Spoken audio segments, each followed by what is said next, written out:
Imagine करो, एक bank account में सिर्फ 70 पैसे यानी कि $0.01 थे और दूसरे अकाउंट में 158 रुपए यानी कि $2.26। अब सोचो इतने कम पैसे के साथ कोई कैसे जिंदगी चलाएगा। ये वो टाइम था जब ग्रांट को उसकी जॉब से निकाल दिया गया था।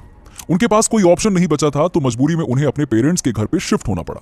वो कहते हैं कि उनके देश में अगर कोई 24 साल का लड़का अपने माँ बाप के साथ रहने वापस आ जाए तो लोग उसे लूजर समझते हैं। और सच कहें तो ग्रांट भी अपने आप को लूजर ही फील करते थे। हर रात डिनर टाइम पर उनके पेरेंट्स उनसे एक ही सवाल पूछते थे, बेटा जॉब मिली कि नहीं? और वो शर्मिंदगी से आंखें झुकाकर जवाब देते, नहीं अभी ढूंढ रहा हूं। पिछले 2 महीने में वो लगभग 200 से ज्यादा कंपनियों में अपने रिज्यूमे को भेज चुके थे, दिन रात मेहनत की, लेकिन कहीं से एक भी कॉल नहीं आई। एक दिन की बात है कि वो इतने फ्रस्ट्रेट हो गए कि एक खाली ग्राउंड में जाकर लेट गए। आसमान को देखते हुए उनके दिमाग में कई सवाल घूमने लगे। यार मैंने तो अच्छी यूनिवर्सिटी में एडमिशन लिया था, वहां अच्छे ग्रेड्स भी लाए थे, फिर भी मेरी ये हालत क्यों हो गई? उन्हें अपने डैड की बात याद आई जो कहते थे, जॉब कर ले, शुरू में पसंद ना भी हो तो बाद में आदत हो जाएगी। ग्रांट ने वैसा ही किया था। एक हाई सैलरी जॉब ज्वाइन की जो उन्हें पसंद नहीं थी, सिर्फ इसीलिए कि उनके डैड को लगता था कि ये सही रास्ता है। लेकिन इतना कुछ करने के बाद भी उनकी जिंदगी उस मोड़ पर आ गई जहां बैंक में गिनती के 10 रुपए थे और वो बेरोजगार थे। उनके कई दोस्त जिन्होंने पढ़ाई में ज्यादा मेहनत भी नहीं की थी, उनसे कहीं बेहतर सिचुएशन में थे। कोई बिजनेस कर रहा था, कोई जॉब में सेटल हो गया था, और ग्रांट वो अपने पेरेंट्स के घर पर डिपेंडेंट थे। उस पल उन्हें लगा कि अब तो बहुत हो गया, अब कुछ तो करना पड़ेगा। तभी उन्होंने अपने लिए एक बड़ा गोल सेट किया कि उनके बैंक अकाउंट में कम से कम 7.5 करोड़ रुपए तो होना चाहिए। उन्हें किसी भी हाल में फाइनेंशियल फ्रीडम चाहिए थी। लेकिन सवाल यह था कि इतना बड़ा गोल हासिल कैसे करेंगे? रास्ता अभी भी क्लियर नहीं था। लेकिन फिर भी ग्रांट ने हार नहीं मानी। अगले 5 साल तक उन्होंने जी तोड़ मेहनत की। जो भी पर्सनल फाइनेंस की किताब उनके हाथ लगी उसे पढ़ डाला। वो बताते हैं कि उन्होंने हर उस चीज को समझने की कोशिश की जो पैसों को मैनेज करने और बढ़ाने में मदद कर सकती थी। इस दौरान उन्होंने जॉब्स भी की, छोटी मोटी जॉब से लेकर कुछ ठीक ठाक वाली तक, हर तरह की। लेकिन सिर्फ जॉब करने से काम नहीं चला, तो उन्होंने 2 कंपनियां भी शुरू की। ये सब आसान नहीं था। वो कई बार फेल हुए, कई बार नुकसान हुआ, लेकिन वो रुके नहीं। 5 साल की मेहनत का नतीजा ये निकला कि उनके पास 7.5 करोड़ रुपए से ज्यादा हो गए थे। अब वो सोचने लगे कि 75 करोड़ तक कैसे पहुंचा जाए। और सिर्फ अपने लिए नहीं, वो चाहते थे कि बाकी लोग भी फाइनेंशियल फ्रीडम हासिल कर सके। इसीलिए उन्होंने अपनी जर्नी को एक किताब में लिखा, financial freedom, a proven path to all the money you will ever need. इस किताब में उन्होंने अपनी जिंदगी के हर स्टेप को डिटेल में बताया कि कैसे वो उस मुश्किल वक्त से निकलकर यहां तक पहुंचे हैं। आज हम उसी जर्नी को थोड़ा और डीपली समझने की कोशिश करेंगे। So let's start. According to author, financial freedom के 7 स्टेजेस हैं। ग्रांट ने अपनी फाइनेंशियल जर्नी में 7 इंपॉर्टेंट स्टेजेस आइडेंटिफाई किए जो हर उस इंसान के लिए रोड मैप की तरह काम करते हैं जो फाइनेंशियल फ्रीडम पाना चाहते हैं। ये स्टेजेस सिर्फ थियरी नहीं है, बल्कि प्रैक्टिकल स्टेप्स हैं जो हम अपनी रियल लाइफ में अप्लाई कर सकते हैं। तो चलो इन्हें एकदम सिंपल और रिलेटेबल तरीके से समझते हैं ताकि तुम भी अपने फाइनेंसेस को कंट्रोल में लाओ और फाइनेंशियल फ्रीडम की जर्नी कॉन्फिडेंटली शुरू कर सको। पहला, क्लैरिटी। सबसे पहला और सबसे जरूरी स्टेप। फाइनेंशियल फ्रीडम की जर्नी स्टार्ट करने से पहले एक चीज क्रिस्टल क्लियर होनी चाहिए कि आपको एग्जैक्टली कितना पैसा चाहिए। सोचो, आपको हर महीने 50,000 रुपए चाहिए अपनी लाइफ स्मूथली चलाने के लिए, तो साल का खर्चा हो गया 6 लाख। अब सोचो, अगर आपको 10, 20 या 30 साल के लिए काम नहीं करना है तो आपको कितना पैसा चाहिए होगा? यही क्लैरिटी सबसे पहला स्टेप है। जब तक ये नंबर आपके दिमाग में क्लियर नहीं होगा ना, तब तक आपकी जर्नी बस अंधेरे में तीर चलाने जैसी होगी। फाइनेंशियल फ्रीडम सिर्फ एक आइडिया नहीं है, ये एग्जैक्ट नंबर है जो आपको ढूंढना है। इसके बाद आता है सेकंड स्टेज, सेल्फ सफिशिएंसी। इस स्टेज पर आप इतना कमा लेते हो कि किसी से फाइनेंशियल हेल्प लेने की जरूरत ही नहीं पड़ती। मान लो आप 15,000 रुपए महीना कमा रहे हो और उतना ही खर्च भी कर रहे हो। ना किसी पे बोझ हो, ना किसी की मदद की जरूरत है। आप अपने पैरों पे खड़े हो, अपने दम पे जी रहे हो। ये लेवल छोटा लग सकता है, लेकिन यही तो पहली जीत होती है, जब पैसा आपके लिए टेंशन नहीं बल्कि एक टूल बन जाता है। जब आप इस स्टेज को पूरा कर लेते हो तो आप थर्ड स्टेज में आ जाते हो, जो कि है ब्रीदिंग रूम। अब आपके पास थोड़ा एक्स्ट्रा पैसा बचने लगा है। अरे मान के चलो कल को आपकी जॉब ही चली जाए या कोई इमरजेंसी ही आ जाए, तो कम से कम 1-2 महीने का खर्चा तो निकाल ही लोगे ना। हाँ, ये सोच के ही थोड़ा सुकून मिलता है ना? ये स्टेज आपको एक छोटी सी फाइनेंशियल आजादी देता है, जहां आप थोड़ा सांस ले सकते हो बिना हर वक्त टेंशन लिए हुए। इसमें एक तरफ से आपको कंफर्ट मिलता है, लेकिन फिर भी इसमें आपको काम करना पड़ता है। पर जब आप इस स्टेज को पार कर लेते हो तो आप फोर्थ स्टेज में आ जाते हो, जो कि है स्टेबिलिटी।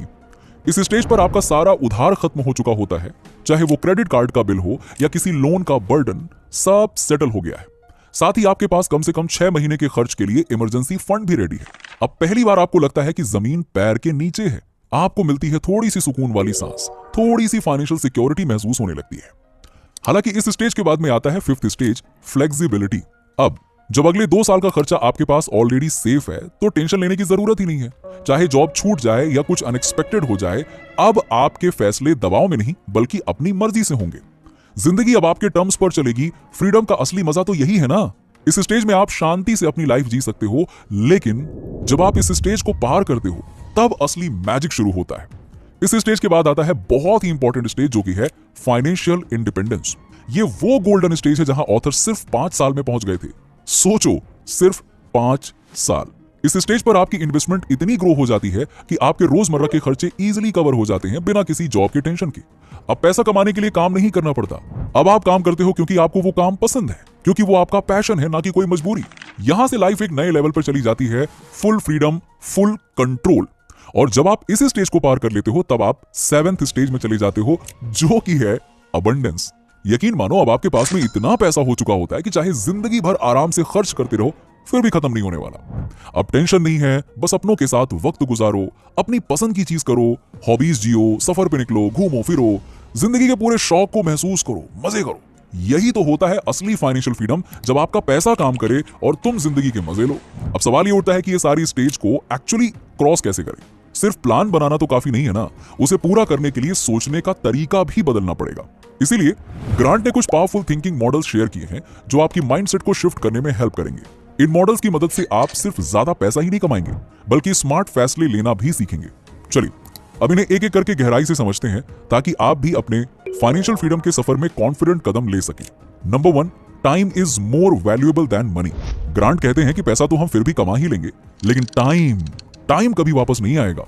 क्रेड के फाउंडर कुणाल शाह कहते हैं कि मान लो आपकी इनकम प्रति घंटा 1000 रुपए है, तो क्या आप 500 रुपए के डिस्काउंट के लिए 30 मिनट वेस्ट करेंगे? नहीं ना। भारत में ज्यादातर लोग अपने समय की वैल्यू यानी कि अपने 1 घंटे की वैल्यू ही नहीं जानते हैं। अगर आपको पता हो कि आपका टाइम कितना कीमती है तो आप उसे बेकार की चीजों में वेस्ट नहीं करेंगे। जैसे यदि आप वर्किंग मैन या विमेन हैं तो घर में मेड रख सकते हैं, इससे आपका टाइम बचेगा।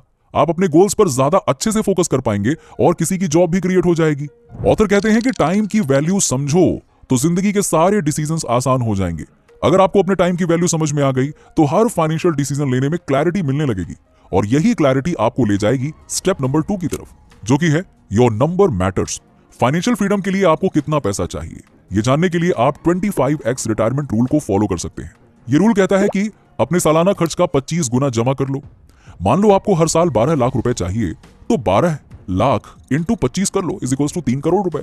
अब इसे 2 पार्ट में डिवाइड कर दो। 1.5 करोड़ एफडी में डाल दो, ये 12 साल तक आपके खर्च के लिए चलेगा। इसके बाद 1.5 करोड़ को इंडेक्स फंड में डाल दो। अगर 15% रिटर्न मिला तो 12 साल में ये 8 करोड़ बन जाएगा। फिर 8 करोड़ को दोबारा 2 हिस्सों में बांटो, 4 करोड़ एफडी में, 4 करोड़ इंडेक्स फंड में। बस यही साइकिल चलती रहेगी। हाँ, ये शॉर्ट टर्म के लिए परफेक्ट प्लान शायद ना हो, लेकिन लॉन्ग टर्म में डेफिनेटली अच्छा काम करेगा, क्योंकि मार्केट शॉर्ट टर्म में ऊपर नीचे हो सकता है, लेकिन लॉन्ग टर्म में मार्केट का काम ही है ऊपर की तरफ जाना। आप हिस्ट्री उठा के देख सकते हो। ये प्लान एक दिशा देता है और जब आपका नंबर क्लियर हो तो आपका विजन भी क्लियर हो जाता है, और विजन क्लियर हो जाए तो फिर कंपाउंडिंग का जादू समझ में आता है। और तीसरा स्टेप भी यही है, कंपाउंडिंग का जादू। हर 1000 रुपए जो आप आज सेव कर रहे हो वो 10 से 20 साल बाद आपको फाइनेंशियल फ्रीडम दिला सकता है, लेकिन इसके लिए बड़े खर्चे को बचाना जरूरी है। ग्रांट कहते हैं कि 3 चीजें हैं जहां लोग सबसे ज्यादा पैसा वेस्ट करते हैं। घर, आप सस्ता घर ले सकते हो या रेंट पे रहो ना। इसके लिए आप थोड़े शहर से दूर में शिफ्ट कर सकते हो, जिससे आपके खर्चे थोड़े कम हो जाएंगे और पैसा आपका सेव हो जाएगा। गाड़ी, जरूरत की गाड़ी लो, दूसरों को सिर्फ शो ऑफ करने के लिए ओवर स्पेंड मत करो। खाना, बाहर खाने के बजाय घर पे खाना खाओ ना। होटल में जो पैसा वेस्ट होता है उसे आप वाइजली इन्वेस्ट कर सकते हो। भारत में एक और चीज है, शादियां। लोग ईएमआई भरते भरते शादी का लोन चुकाते हैं। सोचो अगर यही पैसा इन्वेस्ट होता तो जब आप अननेसेसरी खर्च से बचते हो तभी तो आपके 1000 रुपए कंपाउंडिंग के सफर पे निकलते हैं, और यही सेविंग आप इन्वेस्ट कर सकते हो साइड इनकम बनाने में। स्टेप नंबर 4, साइड बिजनेस से कमाई। ग्रांट कहते हैं कि आपकी एक्टिव इनकम के साथ में कुछ न कुछ साइड इनकम भी होनी चाहिए। साइड इनकम जनरेट करने के लिए ग्रांट ने खुद रियल एस्टेट में पैसा लगाया हुआ है।